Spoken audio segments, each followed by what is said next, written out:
This is actually the first time I've used this, so it's exciting. 5, 4, 3, 2, 1. We're back. We're back. Hello. Yeah, it feels like it's been a year. It has almost. It's been since December, I think, or before December. Oh shit. Okay. All right. It's nearly been a year. All right. Yeah. Well, Merry Christmas, everyone. Christmas special. A bit behind. Well, there's been a lot that has gone on in our lives. We More so just, you. huh? More so you. I'm so excited to hear all the details. Yeah, but Fill still, us in. you as well. Like, we both finished, masters, which was a huge accomplishment, finally. Yep. So I think Wow, after that, we just needed a break from, anything and everything. Just beat at, at our own drum. A chance to start making some money to pay back the ridiculous HEX debt that we've both no doubt incurred. Yeah, it'll take a few decades. A few decades. Yeah. Good. Good. Worth it. But yeah. Yeah. So, Phil, because I don't actually know like a lot of the details. Fill me in. You've moved to Queensland. I did. I moved to start there. Queensland. Yeah, well, it's such a broad thing. Like, I've been here now for 4 months, since May. What is that, May? Okay. June, July, August. 4 months.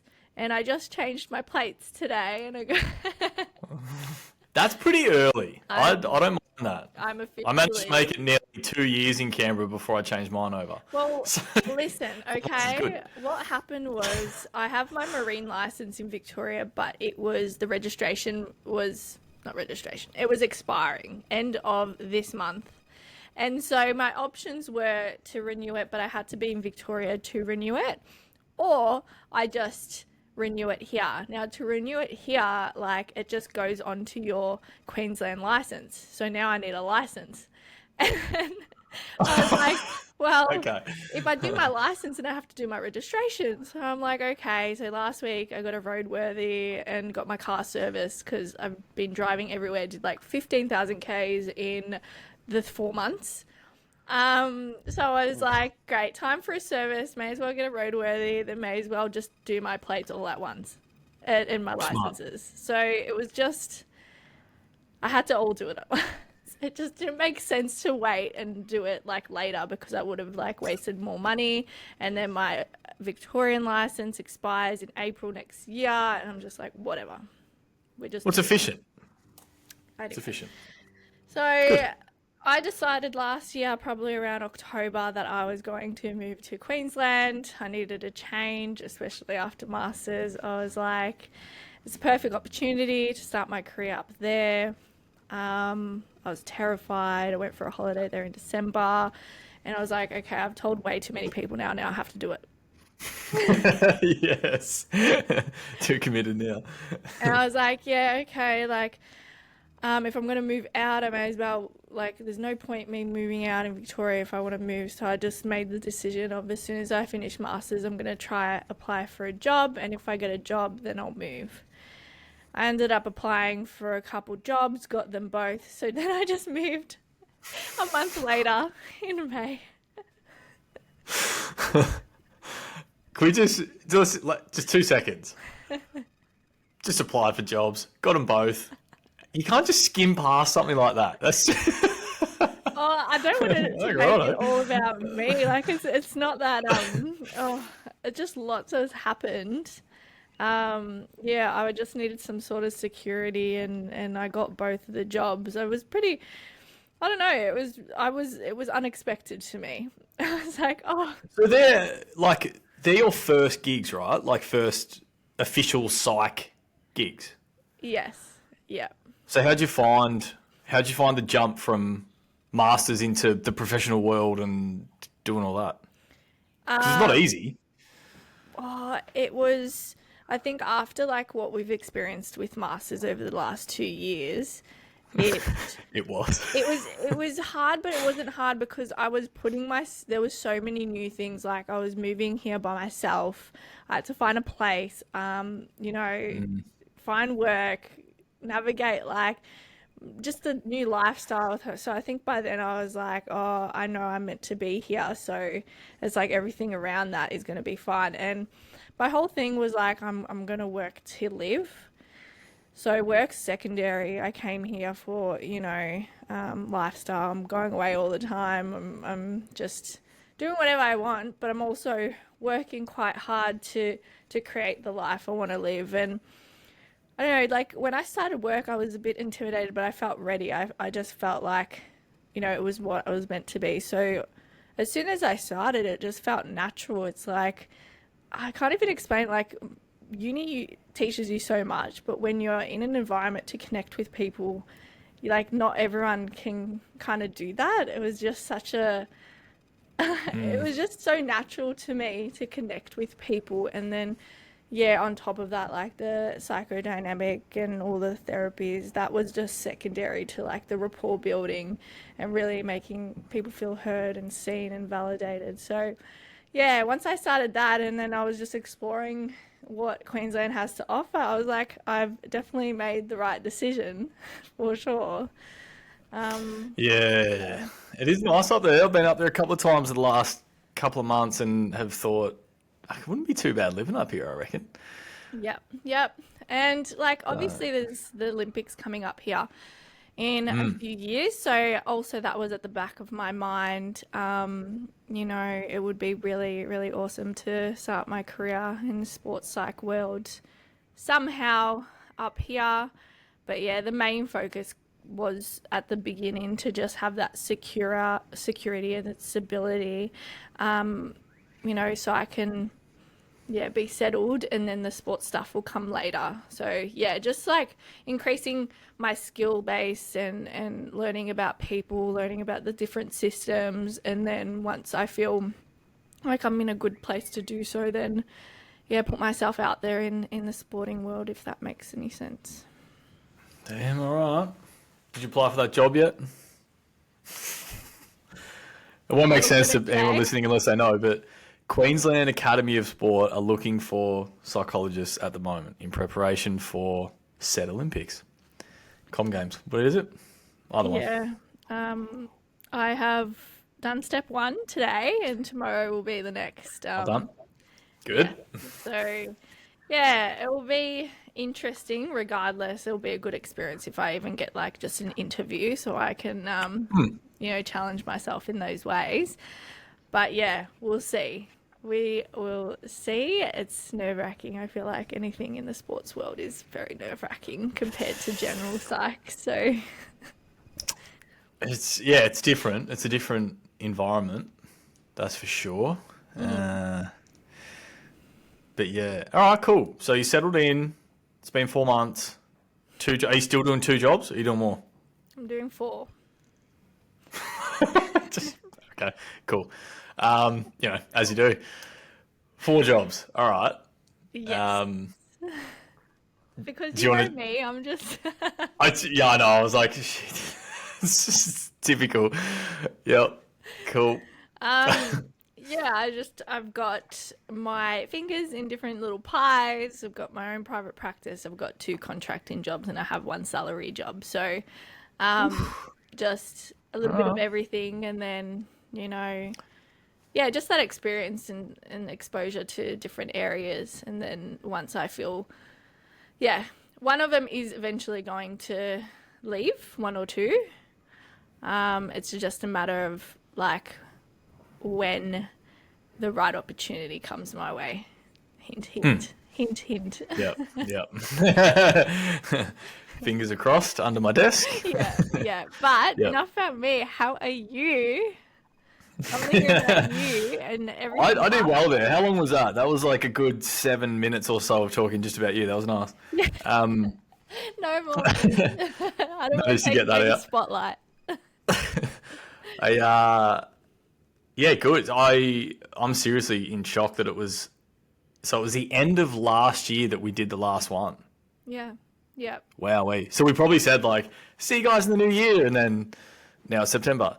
Um, Our plan was to do it in the new year or just after we finished our masters. But then, yeah, like life happened for both yeah. of us, I suppose.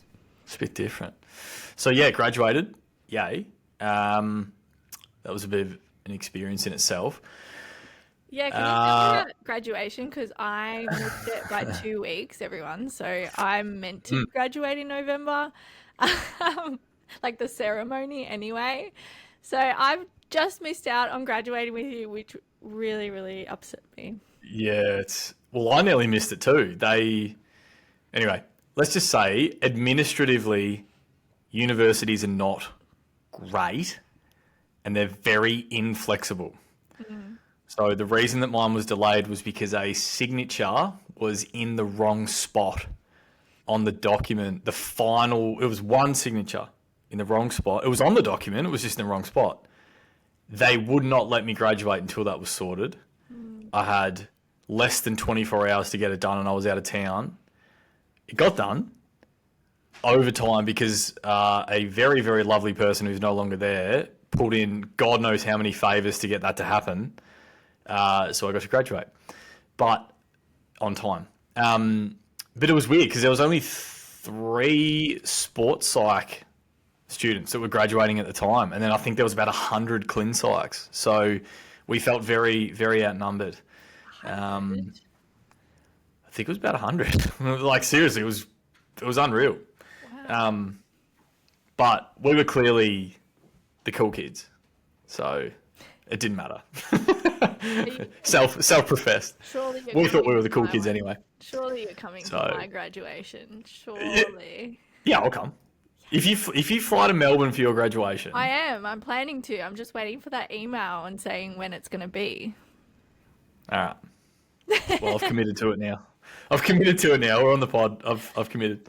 I mean, surely it's my last graduation ever. You'd hope I'd come.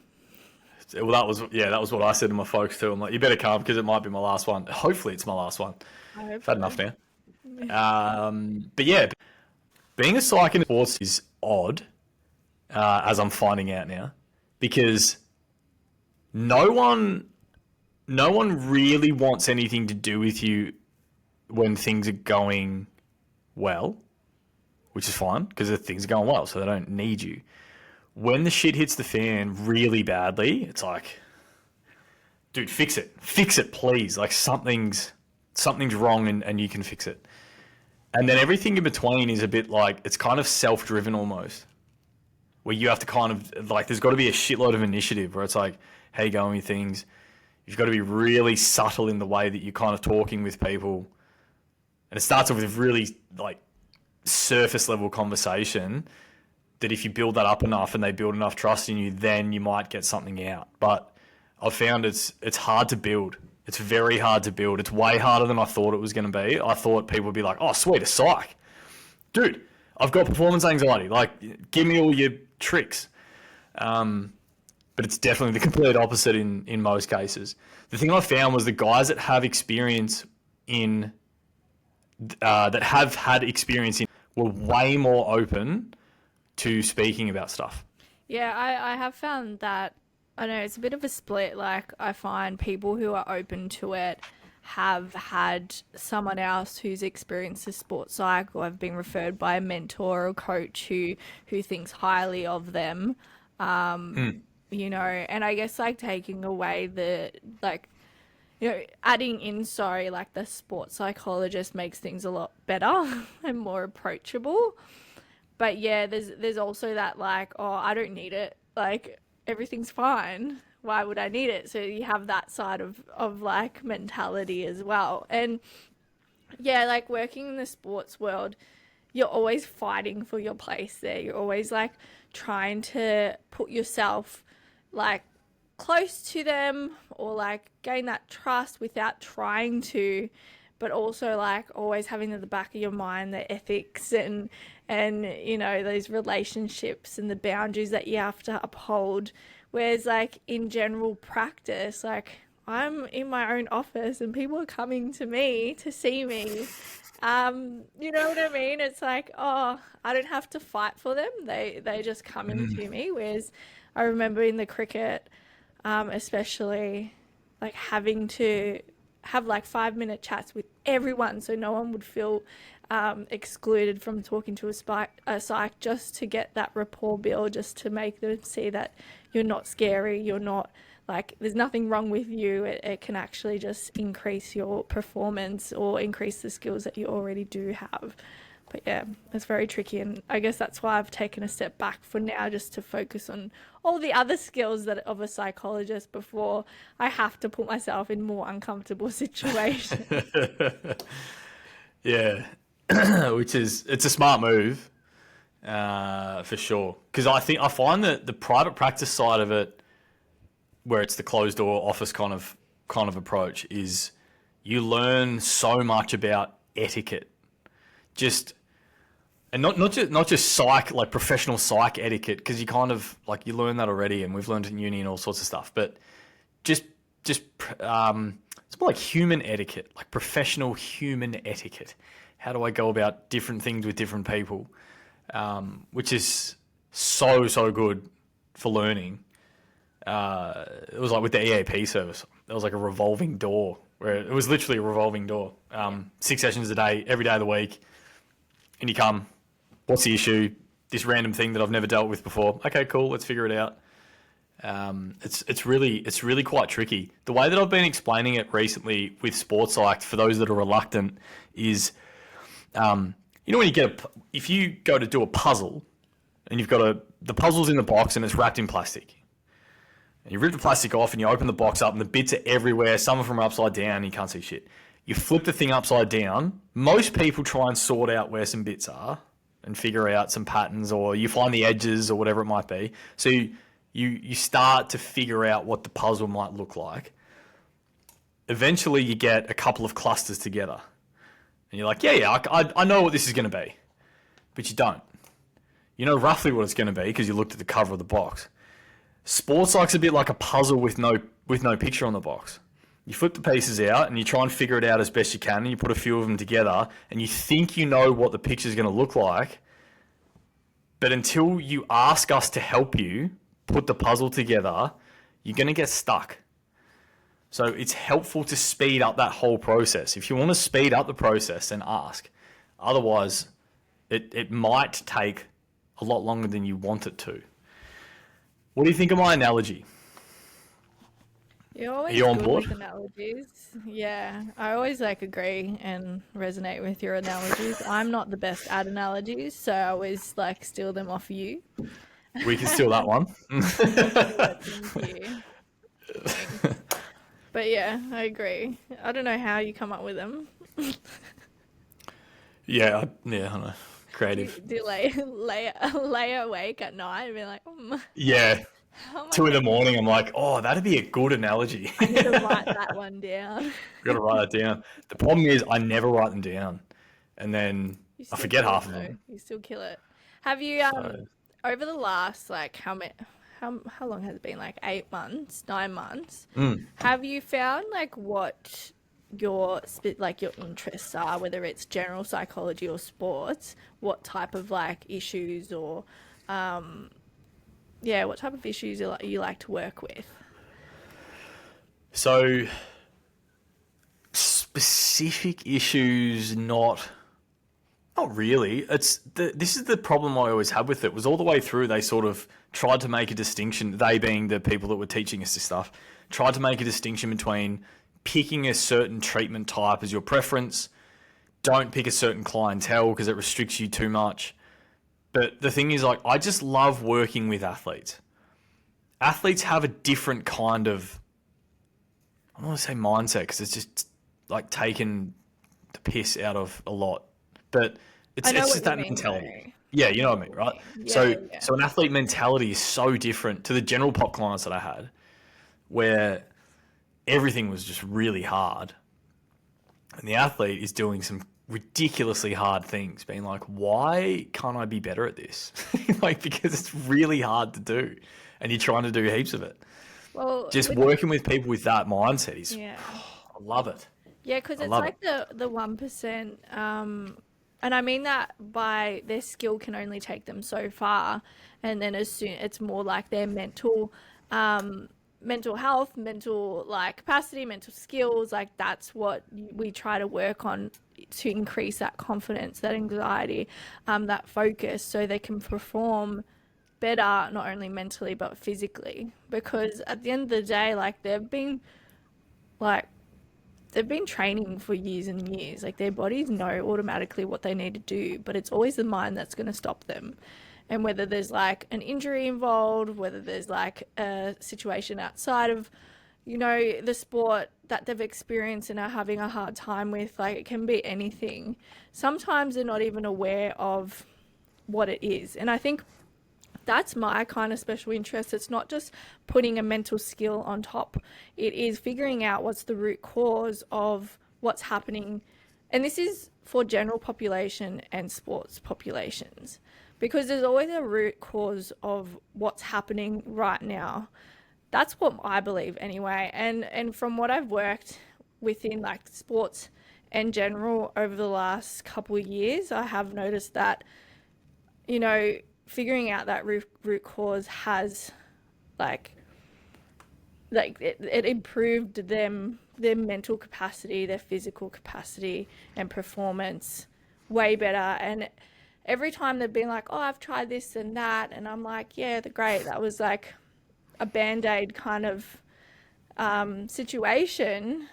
But when we got to the root cause of things and we did really have to work pretty hard at it, then they understood why this one little thing or this behavior or this reaction was happening, but it was from something that had happened ages ago, or it like reminded them of a different situation or a different person. So it was really interesting to see that, like, yeah, the root cause matters more than just putting a band-aid on top of what is actually happening. Anyway, from my experience. When you've done that, what do you think it actually is about knowing what's under the surface, essentially? Like, what is it about that then helps people to go, yeah, cool, all right, now I know what that thing is. I know what's in all my boxes, right? Like, I know where all the shit is. I know it all now. Now I can sort of push forward or tweak things or forget about it or accept that it's there. Like, what is it, do you think? If you don't know what's causing a behavior, how are you expected to fix it? Everything we do is a pattern in terms of behavior. Anything is a reaction. Maybe not anything or everything. Like it's definitely depends on case to case, because there are people out there that it's just one situation that's happened and that's it. But more times than not, them just identifying where this is coming from, because people do things and they're like, why did I do that? Like, I don't understand. Like, this little situation, I've been through so much worse and I didn't react in that way. And I'm like, well, sometimes if you haven't dealt with the past situation properly, then little things are going to happen and you're going to get frustrated. You're going to lack focus. You're going to, all there's underlying mental health issues underneath that as well. So I know labeling it, not really labeling, identifying it. Sorry, that's probably a better word. Identifying where it comes from and then linking it to how it's affecting them in the present moment can do so much wonders. Like it's just having that level of self-awareness and body awareness of certain like reactions and responses, whether that's like identifying before someone blows up. Let's say for anger, right? Like in sports, how can we prevent that from happening? So it's all about identifying where it comes from, then noticing in your body like the warning signs. And a lot of people don't have that awareness. So helping them build that awareness of where does it actually start from? Like, is it your heart racing, your chest hurting, like your face getting red, like helping them identify that so we can prevent a reaction like that. And that's where we add the strategy. It is right before they are going to blow up. So it's a preventative, because once you blow up, you can't come back from that, so Hard to come back. the strategies, but like putting band-aids on top of that and just getting strategies, or just do this, like they're going to do it when it's too late, rather than identify where it's come from and stop it before it causes an issue or a reaction or a response. So Yeah, I love that. The awareness thing is like being in the high school as well. The awareness thing is so big. And I think the earlier that people can really nail down on that, the better it is for them in the long run. But the one thing that I know you're going to love after you do the training is EMDR, I know. I'm looking. which at I it. did I'm looking into in May, June, something like that. It was unreal to go through.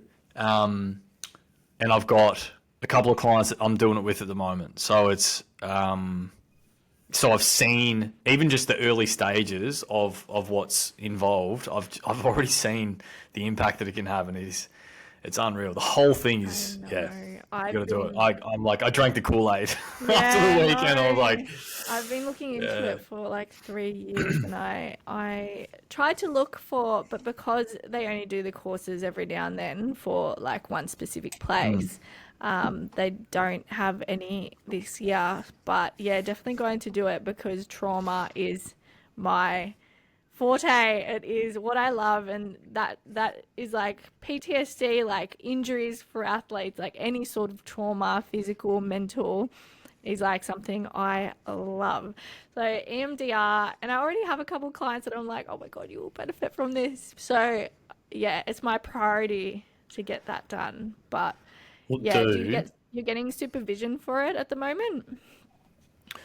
Not at the moment. I will. The way that we've organised things is I'll have a couple of sessions of actual eye movements, and then the end sort of process. Then I'll grab the supervision after that, where it's that more reflective practice rather than right in the guts of it. Yeah. But the one of the coolest things that came out of the course was there is a performance prep version of Right. EMDR, Yeah. which is unreal. Because it wasn't mentioned. Because it was like, oh, it's mainly about trauma and stuff, but it can be you can use it for pretty much anything. I was at a porn addiction CPD the other day, which was fascinating as well. But there was a forensic psych there who told me she doesn't do anything now other than EMDR. Yeah. She's like, it's just the best. I was like, all right, And cool. That's all the evidence I need. for those who aren't familiar with EMDR, can you describe it a little bit? Yeah, so it stands for eye movement desensitization reprocessing. So the model that it runs off is, I can't remember what the actual full explanation is, but it's the AIP model. So it's essentially your memories are not in trauma. If you go through a traumatic experience, your memory is not stored in the same way that it would be had you not gone through a traumatic experience. Yeah. So it's There's different parts of your brain and stuff that are responsible for that. But basically, the parts that you normally would use to store the memory are turned off because it's a survival thing. So it's like, we're going to keep you alive rather than worry about storing memories at this point. So the flashbacks keep occurring because the memory hasn't been consolidated properly. Some absolute genius, Francine Shapiro, her name is, came up with this thing where you can assist in consolidating memories by using what they call bilateral stimulation, which is the finger movements in front of the eyes, or there's a couple of other ones where Tapping. these are called butterfly taps. Or you can use a combination of both. I found a combination of both works really well with people who have ADHD. Yeah. But it's essentially taxing your working memory while you bring up the previous experience. So it's quite uncomfortable at the time because there's a lot of body awareness stuff that needs to come with it. But you bring the body awareness stuff up, and then it's just about noticing, and then you're either tracking fingers in front of your eyes or you're doing taps or both. And you run through that as many times as you need to before essentially the memory starts to feel, and the feelings themselves feel more distant in a way. So that's that's probably the most common word that people would use with it, is it felt like it was further away from me or something. Yeah. And they made us bring our own traumas in, little T traumas. Could be no higher than a 7 out of 10 on the subjective units of distress scale. So I know firsthand that that it works, and it worked in one go. I had to repeat the sort of back and forth maybe 10 or 15 times. But at the end of it, I was like, it's not bringing up the same emotion as it used to. What the hell is this? What is this witchcraft? It was unbelievable. So as soon as that happened, I was like, yeah, I've drunk the Kool-Aid. I'm in. Yeah, no, I think it's one of those therapies that I've been really interested in for a very long time. And yeah, I'm really excited next year to get into it. I do use trauma focused CBT the most at the moment because it does have similar, I guess, connotations as EMDR if you really look into it. Because I do, like, I know it's because I work with like a lot of like insurance companies for car crashes, work cover, PTSD, CPTSD, military, like injury rehabilitation. So these are all different types of traumas that people are involved with in everyday life, right? And I just see, from what I've read, and I am reading the book on it as well, just in preparation for the actual course. But yeah, I've just heard such amazing things about it. So yeah, it's very, very good. It's really Definitely good that worthwhile. you've gotten into it. Yeah, it takes a couple years to get fully qualified for it, right? Yeah, because there's level 1, level 2, and then they have a higher level above that where you can become sort of like an endorsed EMDR practitioner, which basically just means that you're really experienced in the space, which is awesome. But yeah, fair bit of experience there before you get to that point. Yeah, for sure. Like most things. Amazing. That's so good. I can't wait. I'll have to refer people to you. Or you just go and do the course.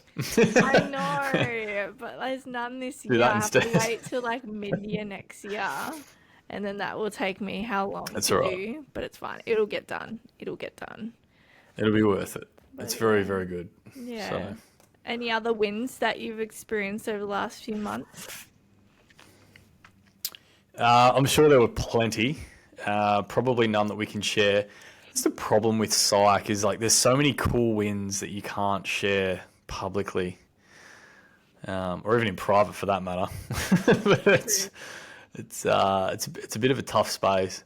I was told early on, it's a thankless gig, so get good at giving yourself a pat on the back. That's what I thought, and then people, it's been like really interesting to reflect on the amount of people that are just like, you've helped me, and I'm like, I don't know what to do with this information. But see, you're lovely. Oh, so and are you. I'm not as warm as you are. Oh no, that's not true. I think it is. No. Once you get to know me, I'm a bit warmer. But yeah, it was. I had someone yesterday say, I hope, like, what did he say? He said, you must be so happy leaving here knowing that you're impacting so many people's lives, because when I leave this room, all I hear is your voice during some hard times and you get me through. Oh, stop it. Like, I'm like, I don't know what happens out of this. Like, I'm just hoping that I'm helping and doing something. And he's like, glad I could be of assistance. Like, because I'm not doing this obviously for like the validation or anything. It's just natural to me. But sometimes you do get those like compliments, and you're like, oh, okay, what I'm doing. Because sometimes you're like, what the heck am I doing? Like, am I even helping anyone? Like, you have a lot of those moments. So every now and then you get one, and you're like, oh, okay, I'm on the right path. It's all good. Oh, this is going well. I like this. Good. Yeah. What are you up to? Oh, the darkness. I had to turn a light on. That's better. Yeah, but it's been good to come back. I know. I'm glad that we're back. I'm hoping that you and your 4 jobs doesn't mean that we're not going to be able to do this more regularly. Hey, I made time today, so I mean, I know, and I really appreciate it. I know that anything, you made time. anything's possible with me. I just need yeah, we should keep the ball rolling somehow. If I was that's like, what people maybe we want. just don't. Let's not promise like a weekly thing or like a fortnightly thing. You'll get No. new episodes whenever we do it. Yeah, I feel like I hope once a month would be nice. Would be a nice goal. And Once a month would be good. Yeah. anything more than that, you're lucky. Yeah. It's just a bonus. Or unlucky, depends how you look at it. Yeah, depending on how you want to look. That's cool. We can. All right, let's go at least once a month. Happy. Yeah. And if there's any questions or any topics that people want to hear, like, please let us know. Because, yeah, we're good at yapping, but if there's actually something Don't of mind a yap. value to someone, yeah, Yeah. please let us know. Yeah, because I'd be interested to hear if we're like I feel very comfortable now with where we're at. Just the way that we're speaking to each other this time around made me feel like, yeah, this is good.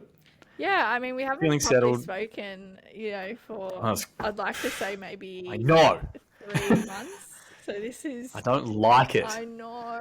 So this like little podcast was our first proper. It was like a proper catch up. It was good. So we got to do it with everyone else as well. So this Yeah. is live. So you're but yeah, all welcome.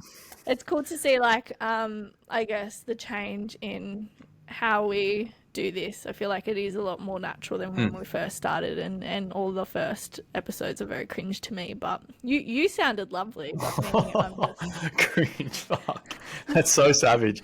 Just if anyone is willing to give us feedback, little conversation, maybe a little intellectual sprinkling of some stuff as we go along.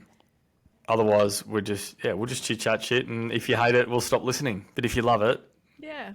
thanks for tuning in. I'm happy for a roast as well. Like roast. Just give us something. But yeah, it's been a pleasure. Right. I hope anyone who's listening or still listening enjoyed, and yeah, let's see what happens. Thanks, crew. All right. Thank you. Bye. Peace out.